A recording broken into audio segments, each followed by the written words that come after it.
To this point, how would you say the transition's going with Bernardi and Adams and their new roles? I think it's going real well. Like I said before, Clayton's coached O-line before, Coach Bernardi's coached tight ends, fullbacks before. So it was something that nobody was going to unknown territory, so to speak. And also they work together quite a bit, and they've been together for 5 years, so they know each other well. So it was an easy transition, and I feel like it's working out real well. How's that tight end group looking?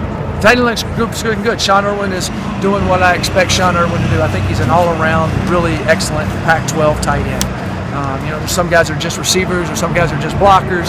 He really can do both, and he's been doing a lot of good things for us, and I'm excited about his senior year.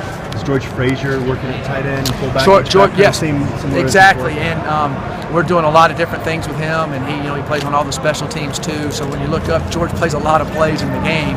It might not be 20 in a row on offense all the time, but he plays a lot of plays, and he's doing a lot of good things for us also. I would say Sean and George have stepped up from where they were, and I thought they were good players last year, and I think they're really, really excellent players. I think they're good weapons for us, and we're finding ways to use them more. Any of your running backs separated themselves? I think they're all doing well. I would say that the three top ones right now, in no direct order, they're all making plays out here, but the three that are making plays continuously are Phillip, Carr, and Lee. They're making the most plays every day. Now the other guys have made some plays, but every day they show up making a play. How has Michael Atkins looked as he's come back from that injury? Michael's had good days and bad days. He's made some plays. He's had some others. He's kind of creeping back into it. But as spring keeps going on, and I think after he has a good summer, and we kind of go through two-a-day, I think he'll be back. He's a little bit rusty, but he has shown some good signs of some good things. I know you got a couple inside linebackers back with Kenneth and Ryan. Is he back? Who? Severson? He was back, and he has that flu that everything's going around. He came out to practice and just started, he couldn't go. I mean, he was so sick.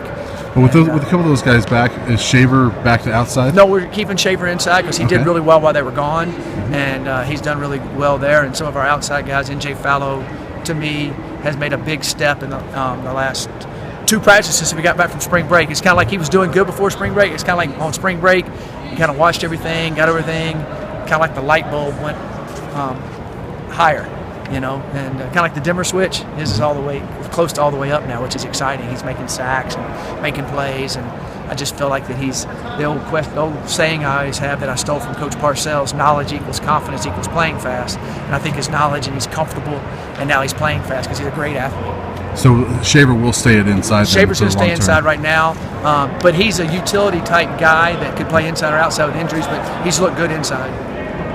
With the improvement you guys made on defense last year, did you feel like you were a consistent pass rush away from another jump with that defense? That's a very good point there. We would like to have a little. You always want better pass rush, and especially with the Broncos down the road. Everybody saw if you got two guys that can go get the guy, the inside guys can occupy it.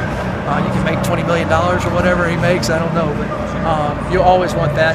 But I thought that going into the last season that we would improve on defense because we had so many guys back that had played so much football, and they were bigger and stronger. And I knew we were going to be able to add a couple of our junior college kids that I thought were really good that helped, and a couple of freshman guys that came in. So, and then when Addison went down and Kenneth Ogabodi went down, and that made it a little bit tougher, but we kept it up to a level. With those guys all being back, with all the other guys, Rick Gamboa having great experience and playing well, I look for our defense to take another jump. And I thought we would take a jump last year because I thought we had enough good players that played a lot. Moulton looks like he's 100% now. Yeah, Ryan's doing a good job. He's playing well and doing some good things. Given that you don't have a ton of depth at safety, how important is Afolabi Laguda for your secondary? Fo's doing really well. He's really important for us.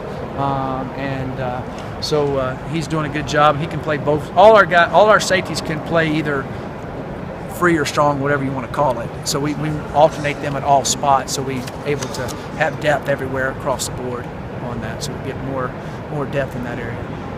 When you brought in Darren Chiaverini, what was it about him that attracted you, and what have you seen from him just in spring and what you've seen from him? Right. My first experience with Darren when I was coaching at San Jose State, and he was the offensive coordinator at Riverside Community College with Coach Kraft, and he did a great job there. I loved what he did with their offense there. He's offensive coordinator, and also he was their recruiting coordinator for their school, so he's real passionate about recruiting, and they got a lot of kids out of Riverside that they hadn't had before. And and then when I came here, honestly didn't know when I was in San Jose, I'm making a long question here for you, but that he was from Colorado. And then when I got here, he called me and said, and then he ended up going to Texas Tech at one time, and then I got to know him. He came back and forth a few times, and I liked what Texas Tech does offensively too. And I liked his ability to recruit. He has a great personality, and he has a passion about Colorado. So I would say it's his expertise in X's and O's, his recruiting passion, and then, of course, his passion about Colorado. I was really excited about all three of those situations.